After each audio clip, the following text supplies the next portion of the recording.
Ali Abdaal is one of the most successful educational YouTubers on the world, earning around $5.4 million per year, which is absolutely crazy.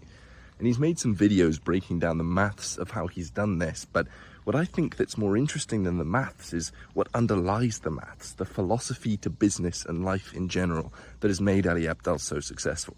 And there's two things that I've seen him do better than anyone else after speaking with him a couple times and watching his videos and observing his YouTube channel for quite a while now. And both of them, I think he learned from startups and the world of rapidly growing successful businesses. The first one, and to explain it, you have to understand what product market fit is. Product market fit is basically the most important thing for startups. Product market fit is what every single startup is looking for. It's the heart of all of their energy directed in the beginning is towards finding product market fit.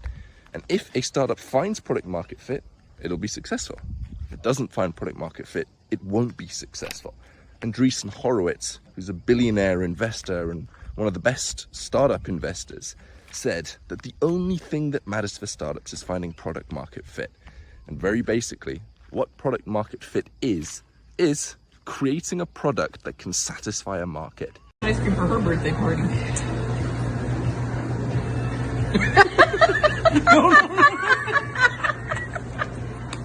Legally, let go. Let go. Let go. You got a helping grip. It's just making something that people want. And if you can do that, then of course your business is going to be far more successful than if you make something that no one wants. If you make something no one wants, you're not going to get anywhere. But the difficult thing was if I was to go and I was to speak with hundreds of different people on earth and I was to ask them, well, what do you want? What are your problems? What are your desires? One person might say, I want the war to end. Another person might say, well, I want a donut at the moment. Another person might say, I want more money. Another person might say, I want a six-pack. Everybody has different problems and different desires. So it's impossible to make something that everybody wants. What is there that every single human out there wants? Which is why you have to start with a niche. And if you have a group of people, for example, a YouTuber or YouTubers, and you were to start speaking to them and you said, well, what are your problems? What are your desires? You'll start to see some commonalities. YouTubers might say, I want more views, I want more subscribers, I want more money. Problems are, my videos get copyright striked. Editing is boring and takes ages. Now you can start to figure out solutions to these problems now that you have a niche. And the more niche that you get, the easier it is for you to not just create something that people want, but create something that people love. For example, instead of YouTubers, what if we were to go with YouTubers in the sex education niche? All of a sudden, pain's problems become entirely obvious. Their videos get demonetized, which sucks for them. They're trying to educate people on some important aspect of life, and they can't make any money from it. So now you know their core problems and desires, and you can work on finding a solution to those problems, only because we niche down. What you have to view it is that in the beginning, the niche that you have is how sharp your spear is. And the narrower your niche, the sharper the spear can get. So in the beginning, to find product market fit, have a very narrow niche. And I haven't seen any other YouTuber execute this as perfectly as Ali Abdaal. In the beginning, he had a course about BMAT, which is a very, very niche entrance exam for medical students. And he made content on how you can get into that and pass the BMAT. And I looked it up. There's only 2,000 people every year that sit this exam. That's how sharp Ali Abdaal's niche was. And what happened was he made content about that, exhausted the niche, and slowly branched out. He went from the BMAT to medical students in general.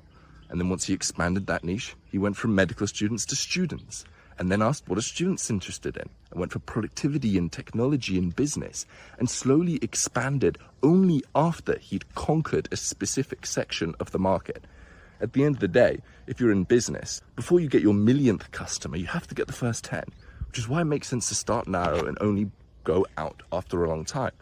And in YouTube, before you get your millionth subscriber, you have to get your first 10. So ask yourself the question, where is it easiest for me to get my first 10 subscribers? And it's in the biggest area where there's no competitors, which is in a very, very niche section of the market. So that's the first thing. Ali Abdaal successfully found content market fit. He basically made content that people liked and did it very well, and is still doing it. But when I started reading about product market fit and startups, I started realizing that actually product market fit isn't everything. I mean, it's a lot, but there are businesses that have found product market fit, but have just kind of fizzled out, never really gone anywhere huge. That's because it's missing a very important part of the equation, which is the founder.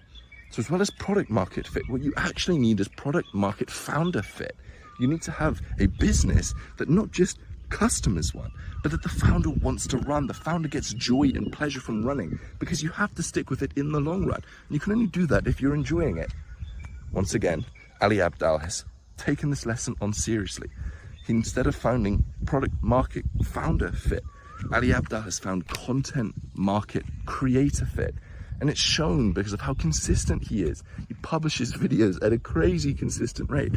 That can only be possible if you enjoy what you're doing. The core message of all of this is that the most important thing for any creator out there, for any business out there, for everybody who's trying to make something in this world, you're trying to find the overlap between what people want and what you want. If you can find that, you can grow and you can stay consistent. It's the only two things that matter as a beginner creator, and it's something that Ali Abdaal does perfectly. And the best place I've found to learn how to find this overlap has actually been Ali Abdaal's part-time YouTuber Academy, which is a cohort that he launched about how to grow a YouTube channel to 100,000 subscribers and monetize and stay consistent and all of that sort of stuff. I'll actually make a full review because there's been a few people asking me about it, which I'll leave in the description below. But the thing that I will keep repeating till it's drilled into your head is to constantly focus on finding the overlap between what people want and what you want. Everything lies in that overlap.